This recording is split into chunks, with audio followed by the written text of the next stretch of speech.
Hello, everyone, and welcome to what is Season 3, Episode 1 of Fireside with Founders and Leaders. I'm really pleased you could join us today for Episode 1, in which I am going to be speaking to Mark Stevens, who is founding director of a company called Smart Recruit. We're going to talk about a whole host of things, including how he took his business from a 2 million valuation to an 8 million valuation in just 12 months, as well as looking at how he changed his business model from a recruitment business all the way through to what is a tech platform now. Also looking at the funding journey and how they've achieved funding and looking at advice that others can hopefully gain from it. I really hope you enjoy this one. So sit back, get a cup of tea, and hope you can enjoy checking it out. Hello, Mark, and welcome to the podcast. How are you doing? Yeah, good morning, Rupert. Yes, nice to be here. Thanks for inviting me. Oh, no, thank you very much for coming on. Hopefully the day is being kind to you. So far. So far, so good. I'll try and keep it that way then, as part of this. Every day is busy. Yeah. So Mark, obviously I've given a bit of an intro into who you are and sort of what you're all about. But one of the things that we were going to explore was, I suppose, your journey ultimately from where you've been starting out in recruitment, all the way coming up to sort of where you are now. So perhaps you could give us a little bit of an overview in terms of your history, as to sort of where you started out in terms of in that recruitment space, then moving into that sort of fixed price sort of recruitment services into then technology as to where you are now. Yeah, sure. I'll try and keep it as brief as I can, so that it retains the interest of anybody watching. So I got into recruitment because it was a person that was a very close family friend who was in recruitment making a lot of money. I already had my own business in the marketing space, and each time I met this chap, he seemed to have a nicer car, and the money he was earning was going up. So I had an opportunity, coincidentally, around the same sort of time to sell my marketing business. And so I ventured into the recruitment space, came on board initially as a consultant with a large organization doing permanent recruitment, mostly in the technology space. Stayed there for about 12 to 18 months, and then there was an opportunity that appeared for me to join a new startup, a company called F10. Within 12 months, they made me a partner within the business. We grew that business to around about sort of 3.5 million turnover as a recruiter. Didn't do too badly, averaged sort of between 300,000 400,000 pounds a year in fees. Built a team, and by around sort of 2008, when the big economic recession was kicking in, I was getting a bit itchy feet, wanted to do something a little bit different. And this coincided with sort of looking at the business generally, that a lot of our low value recruitment placement business had sort of been taken in-house. So this instigated me to start thinking about either we're going to lose that revenue stream, which was quite significant as well, by the way, because businesses. We did a lot of work in the space sector, so I always used to say, well, we can fill the rocket scientist role, which used to take us about 2 or 3 weeks to fill, and then the client would give you an easy to fill sort of administration role or marketing role, which you could do in a few hours. And when I actually looked at this in a bit more detail, I realised actually the value of that lower feed business was significantly higher on a time versus revenue return basis. Mm-hmm. So I looked at different ways of getting back into that revenue stream after sort of talking to the customers and the subsequent set of challenges that they faced by now having to do it themselves, and realised there was an opportunity to offer a fixed price service. So we launched something internally called the 999 service, because we were charging £999.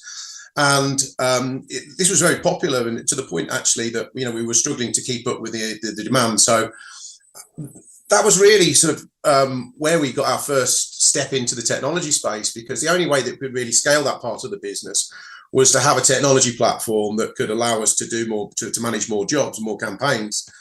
And when we showed clients what we were doing, a lot of them said, "Oh, wouldn't it be great if we could have access to that?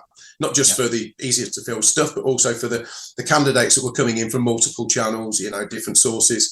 And so we decided to invest into that ourselves from the agency business, and Smart Recruit Online was born.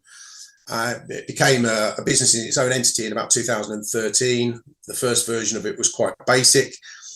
We raised some money 2013, and it really became an ATS. But the interesting thing is that we never intended to be an ATS. What we wanted to do was to build a technology platform that supported the proactive outbound activities of finding the best talent in the fastest time and at the lowest cost, so that we could charge the clients a fixed price fee. Yeah. And again, as that sort of scaled, and as we obtained more feedback and learned more about what it was doing for clients and how they wanted to use it, it became more complex. We integrated and built more features within the platform to support all elements of the recruitment lifecycle. And by 2013, we launched a fully blown ATS, which has since gone through 2 further iterations. And the more recent iterations have been looking at really sort of more advanced technology, looking at how we can improve things like automation, sequences, bringing AI into play, automatic grading and ranking of candidates, triggers that can provide either further information or take a candidate through to the next stage in the process. And so that's really where we've got to today. And I know that we're going to talk about sort of funding and how that sort of influenced the growth and how we've had to change things along the journey. But that brings us up to sort of a current time today.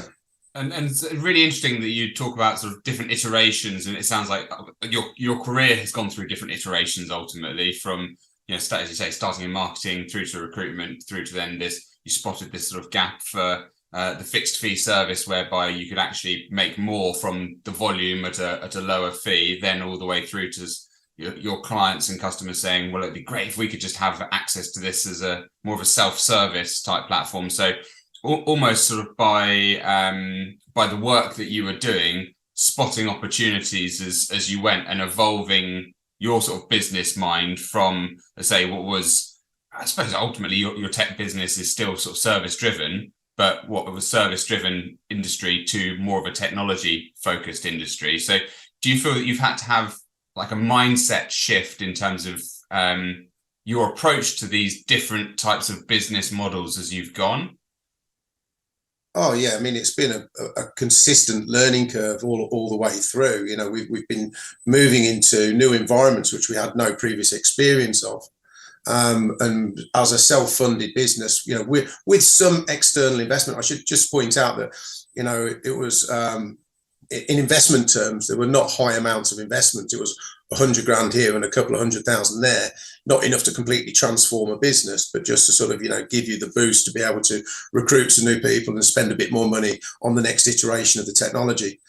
But just to correct you on one point, in the last period, since our first round of institutional investment, we have changed our business model quite considerably away from being a service and consumption-led model into a subscription model, which is a fully technology-driven solution. So we've made the full transition from services to technology. There are still elements of service in it, but everything that we do that you would consider as a service, where there is a requirement for a human being to talk to a human being, we've looked at how we can deliver that on a scalable basis. Okay, nice. And we talked about funding there, sort of briefly, you touched upon it. So just want to try and sort of understand, I suppose, the mindset and mentality around sort of funding and the decisions that you made in terms of when to take funding, what to take, how to get your funding, what type of funding to take, all those decisions that you don't really think about when you sort of start a business necessarily. You just start it because there's a gap and you go, right, let's focus on this and let's see if we can make this work. It gets to a point where you go, we need to do more. And then the obvious answer to that a lot of the time is, okay, we need more money, we need more revenue, we need to increase whatever it might be. So can you talk me through, I suppose, some of the decisions that you made around sort of funding with SROs specifically, and how that sort of balance the growth of the business as well? Yeah, so I mean, we self-funded the business to a point that we passed the break-even point. So we were in a comfortable position, even with the early rounds of in private individual funding and angel funding, that we had a specific sort of focus on what we were going to spend the money on to move us to the next level. It was usually sort of growth around sales, marketing, and developing the technology. But it is a minefield. When we proactively went out there to look for funding, nobody tells you that there are different types of fundings that are available, and you have to learn as you go. And finding somebody to advise you on what type of funding to go after and how to package up your funding proposition is absolutely key. I mean, I wasted time going down to London and meeting with investors who were not really specifically investing in our vertical, who were interested in investing in different stages of the business development and not relevant to us. And these people will meet you and they'll take your time and distract you from what you're doing. So yeah, it is a minefield. And then of course you're either raising money because you've got a specific growth plan in mind, or you're raising money because you actually need funds to keep going. And that could be sort of external factors, things that you haven't accounted for, key people leaving or, recessions and things like that. And I think that, one thing that anybody that's, starting a business or is in the early stages of a business and is thinking about raising money is, it's really important to start your funding journey way before you need the money. I mean, you don't buy a brolly when it's raining, right? Also, the team needs to understand around the funding piece as well, because certainly when you get into more institutional funding, the team needs to understand that you're climbing into an elevator that you can't get off. Yeah, because when you're an entrepreneur and you're a founder with a small team of people and you've self-funded, you make all the decisions. You can become very agile. You can, pivot from one thing to another. You can grasp an opportunity that arises coincidentally. But when you get onto the funding journey, you have a proper board. You have to present business plans, and deviating away from those business plans and then failing can put individuals at risk within the business. And so it's really important that everybody really understands that. And also, once you get onto that funding elevator, you have to look at all the operational processes within every part of the business. It's quite unusual to raise a significant amount of money and just put it into one thing. I mean, naively, I think a lot of people think that it's all about sales and marketing. Just get more sales, generate more revenue, and then we'll solve all the other problems. But it just doesn't work like that, because if you start bringing in more customers and you don't have the processes in place and the infrastructure in place to be able to support it and to scale, you'll end up spending more time firefighting the problems that have occurred as a result of not being able to deliver effectively, to those customers. And because you're on that funding journey and you start losing customers, that looks really bad when you get to the next phase of funding, because now you've got high attrition levels and churn in the business, which basically just waves a massive red flag for anybody looking to put money into your organization. And what would you say? So you mentioned there again, sort of, making sure that you're looking at getting funding before you really need it, which makes sense, perfectly logical. But what are the trigger points that you see that you would sort of say, okay, well, now's the right time perhaps to start looking at that? I think, looking back now, one of the things that we didn't do as well as what we could have done was to have a very structured financial business plan.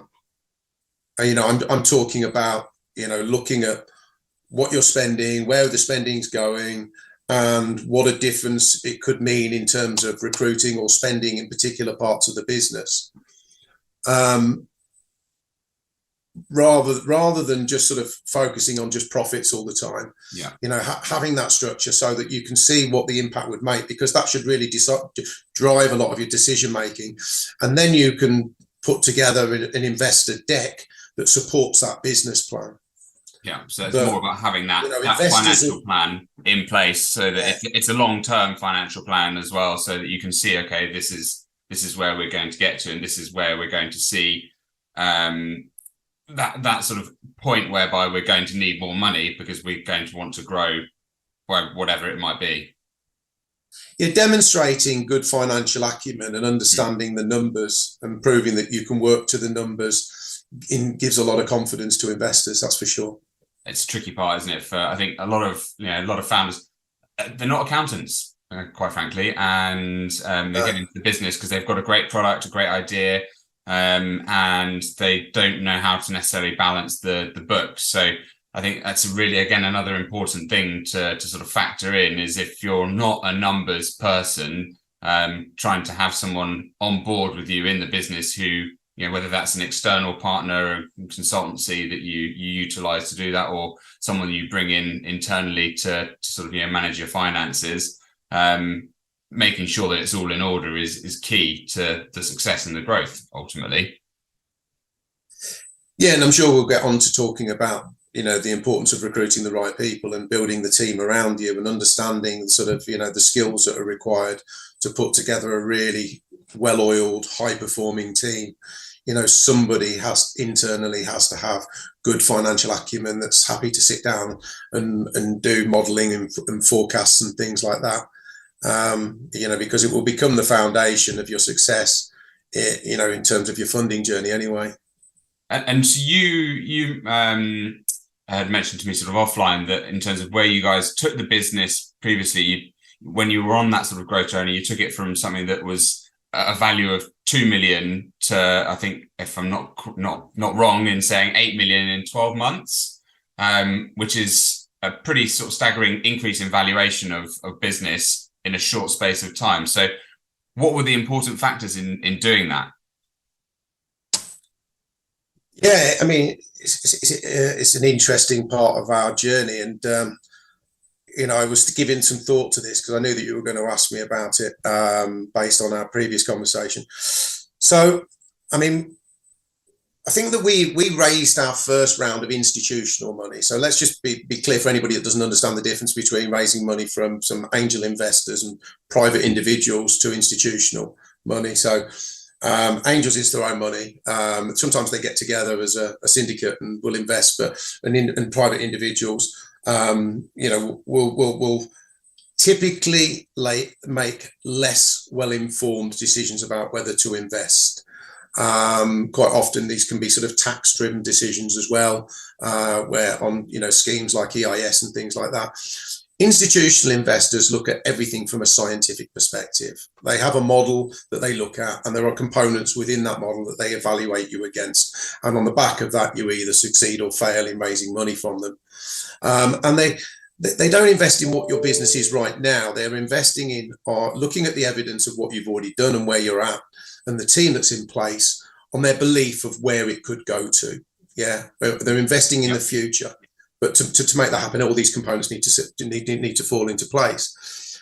So I think that a solid team is absolutely key. Obviously the CEO, the founder, the person that's leading the team is absolutely critical. Having confidence in them, but also the immediate executive team around them. Sometimes there might not be anybody. It might just be part-time sort of, leaders, a CTO that's part-time and somebody that does a bit of part-time marketing or whatever.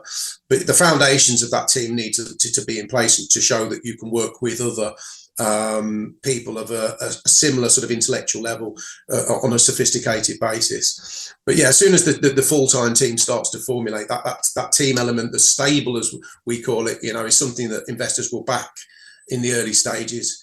And that's partly because, the wrong team can cock up a good business, but the right team, even if the business model has problems, will solve the problems and work it out. So I think a solid team, a good MVP, so some element that you've proven to build it to a certain level. Typically, it makes investment easy. Otherwise, you're just raising money based on a concept. And I've never really understood why people would invest in things that are purely conceptual. And some of the valuations that I've seen around conceptual ideas are just ridiculous. Demonstrating that you've got sound commercials and a good solid business plan around those. So for us as well, we agreed as we went into our first round of institutional investment, that we had to really clearly understand as an executive team what we were going to spend that money on. And we realized that the investment was really to get the next investment. Because that's what the investment is. And so the next investment round drove the objectives of the business. Now, we called these the critical success factors, and we ended up with 5 of these. And by having 5 critical success factors that we were all, as an executive team, very clearly focused on, and that we could communicate downwards into the business and from bottom up as well, meant that everybody was understood the elements that would determine failure and success, and that we could all measure ourselves against. There's a little analogy one of my colleagues used, is that, that if one player on the pitch has scored a hat-trick, but you're losing 4-3, the team's still losing. And the player that scored the hat-trick needs to realise that the team is losing, and that's the objective.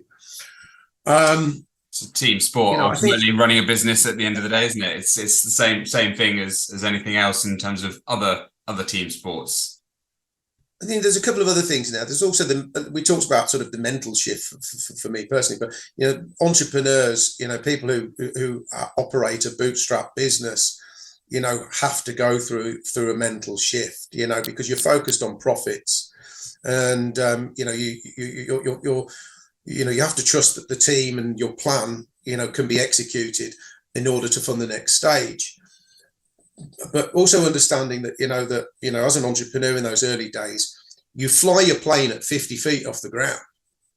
Right? And learning to fly a plane at 50 feet off the ground means that you have to manage every aspect of the business, certainly from a commercial perspective, with a lot of agility. And that experience that you gain over a number of years of doing that holds you in very good stead, because when the investment money comes in, you're lifting the plane up to 40,000 feet, you stop looking at the ground. You don't need to look at it anymore. You can just focus on the horizon and the direction in which you're going. But with that shift, you're no longer thinking about profits in the bank. You're just thinking about increasing enterprise value for your shareholders. So that's quite a significant shift. And one of the things I was going to just ask, one of the things we talked about as well was the sort of the mindset of that you touched upon there, in terms of the mentality shift for sort of founders and entrepreneurs. So in terms of looking at what makes a good founder and entrepreneur in terms of their mindset, what do you think are the good characteristics from the people that you've seen in your time across all of your businesses ultimately? Mm-hmm. Well, my personal belief is that entrepreneurs come in 2 very different guises. So there is the do-it-yourself entrepreneur, the person that says, I don't want to do this for somebody else anymore, and just repeats what they've already learned and does it for themselves. And then, on the other hand, you've got the innovator that creates solutions and solves problems. Mm-hmm. And they're a very different beast. There are some similar characteristics, of course. Both are risk takers, and both need belief in what they're doing. There is the sacrifices that you make socially when you start a business if you want it to succeed. This could be working long hours, spending less time with the family, sometimes not getting paid, putting things like your assets on the line. I've had to do that. Gear changes when required.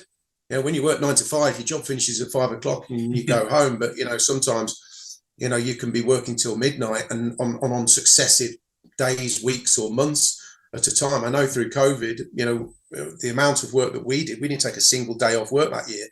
Our executive team, while everybody else, a lot of people within the business were furloughed. So these are the sort of sacrifices that you have to make. I think that the founder aspect, though, is not what's important. It's really what comes after that. It's being the leader and eventually the CEO. Just be clear on that point as well. You can't be a CEO until there's people and departments to manage. But you are the leader of the organisation, because you control what the funds are being spent on and what the time is being spent on.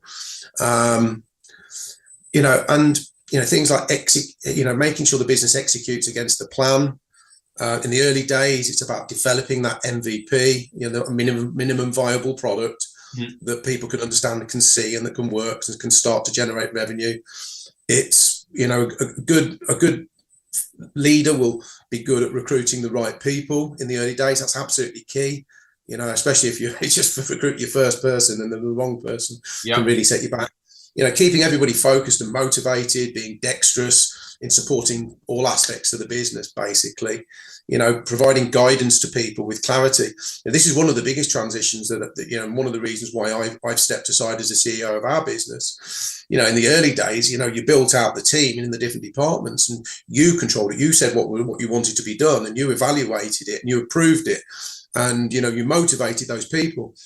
But as investment money comes in, especially when you get significant investment money, like we did in our latter stages, the quality of people that you recruit, their knowledge and their sophistication far exceeds your own. So suddenly you end up with a team of people that all know more than what you do about each of their areas and probably more than what you do about some of the other areas. And that role completely changes. You're not the best player on the pitch captaining the team anymore.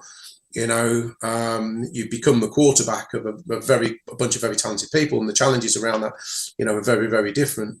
Yeah. Staying focused on, what the company objectives are, keeping everybody aligned with the mission and purpose of the business.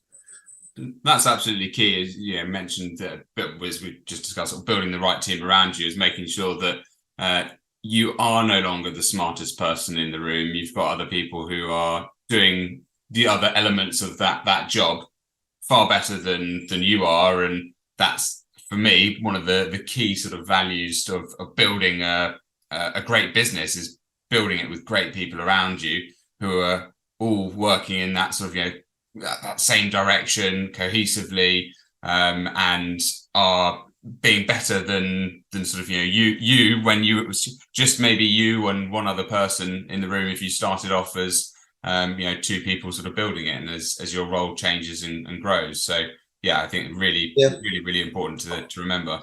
I mean, one last thing is, personal awareness, putting ego aside, understanding what your personal strengths and weaknesses are, and then filling the gaps with talented people, or in the early days, sometimes just with outside knowledge. So you don't actually have to recruit somebody to fill a knowledge gap.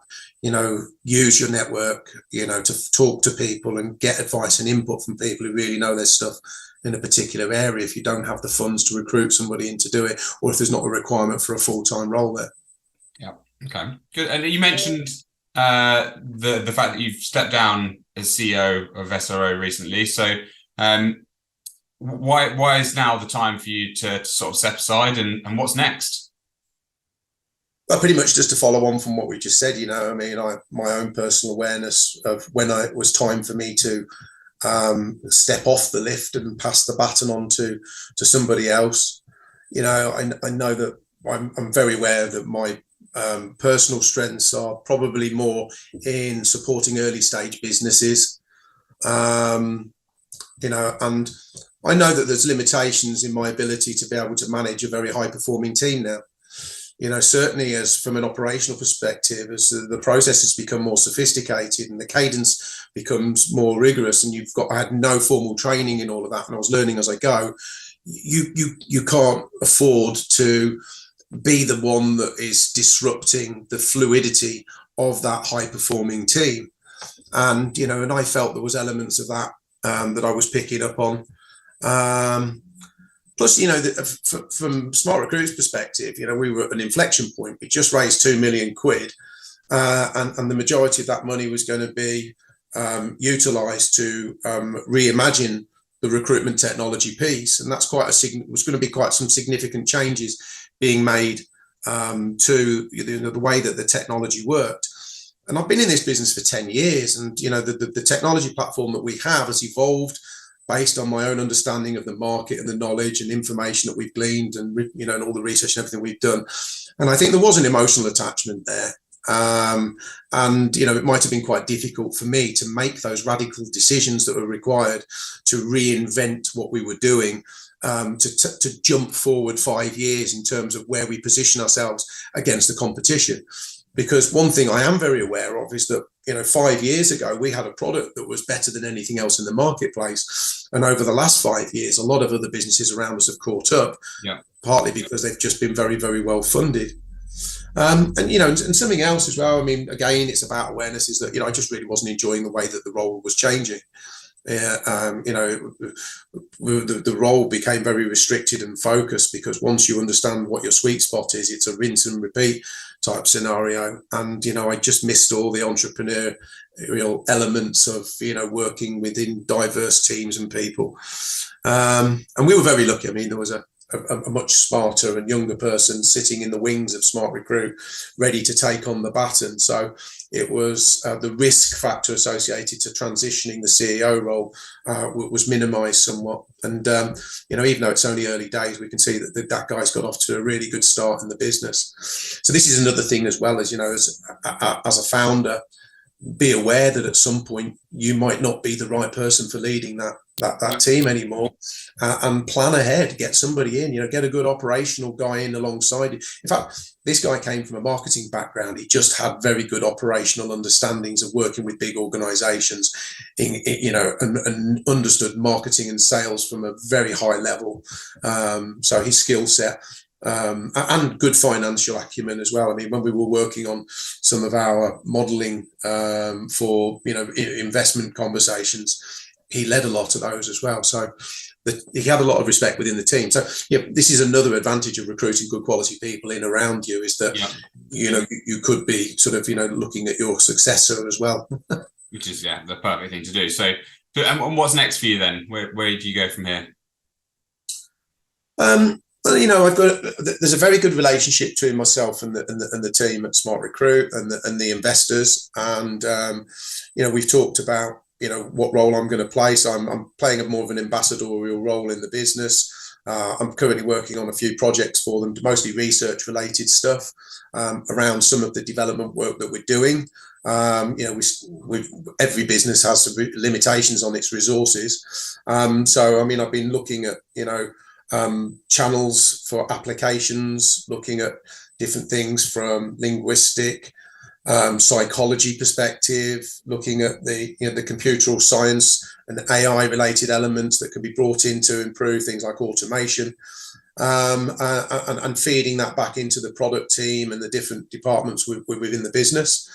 But there's also sort of an agreement that it would be beneficial to both the business and to myself to get some experience outside of Smart Recruit, having been there for a number of years. So I've already started that journey, and I'm looking at scaling back my days within Smart Recruit so I can do some consultancy work with early startup tech businesses and share my expertise and knowledge, certainly around the funding piece. And I'm not just talking about raising the money, although that is a skill set all on its own. We have a very good tried and tested methodology that we've executed now on a number of occasions, and that I'm already helping another business with, and it's proving to be very successful.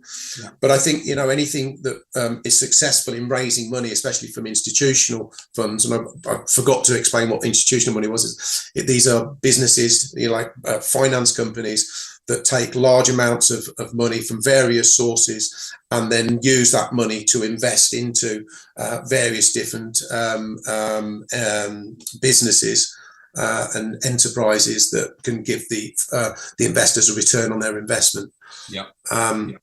So, I understand the language, I understand what the requirements are. So not only can I help to compile the decks that will help to raise the money, but I think I could offer sort of a longer term support to the founders and the executive teams on how to execute against the business plan, because if they don't, then they won't get the next round in. So the business plan has to be a true reflection of what you intend to do with the funds, and ensure that you stay focused on what is required to get to the next stage. So I think I found my sweet spot. It's sort of pre-Series A. So I've got a few conversations going at the moment with businesses at different stages of their evolution. A couple that are very, very, very early stages, where I'll probably just end up helping them put their deck together, because they'll probably raise money from private individuals and angels. And then there's one or two that I'm talking to where we're going to go probably straight into institutional investment. And one of them in particular, we've already having conversations about working with the executive team on a longer term basis to ensure that they execute against that business plan. So it's quite exciting for me. I feel reinvigorated by the fact that I'm doing something slightly different. It's still in the HR recruitment tech space. Yeah. So, and one of them in particular is, aligned to the recruitment agency market. So I spent 10 years working in that recruitment agency space. So the combination of that and the tech and the raising money and everything else is a really good fit for me. Looking forward to the next stage of my journey. Nice space for you to be in, because you mentioned obviously one of the reasons that you were leaving and stepping down from SRO on the basis that you feel that your strengths are aligned to that sort of early stage startup and growth phase. So it obviously links quite nicely into playing towards that strength, and then you can help those other businesses. No plans to abandon ship. Grow. Sorry, there's no plans to abandon ship just yet. Yeah. The likelihood is that over the course of the next 3 to 6 months, I'll scale back my days to probably a couple of days a week. Yeah.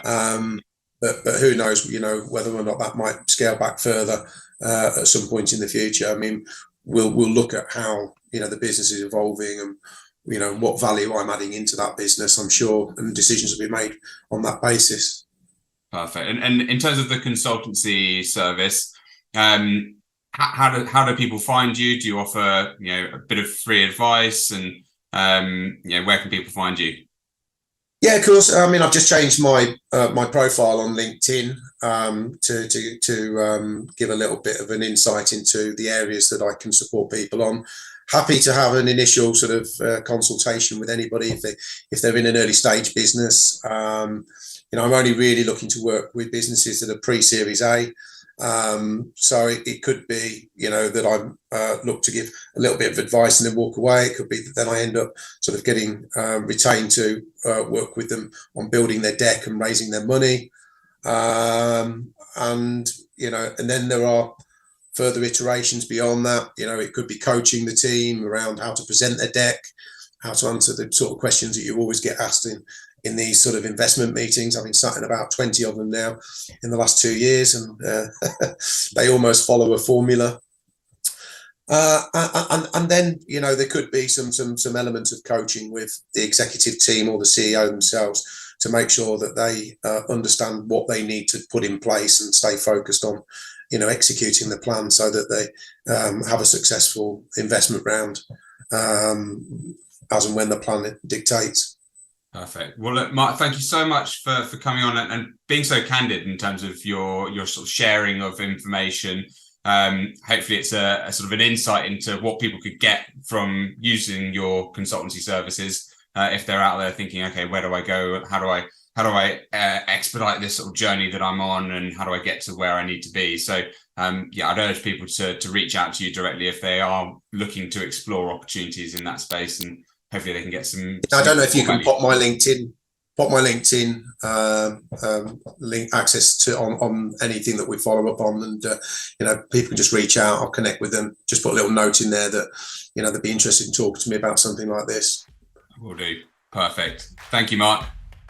Great, Rupert. Been a pleasure. Thank you.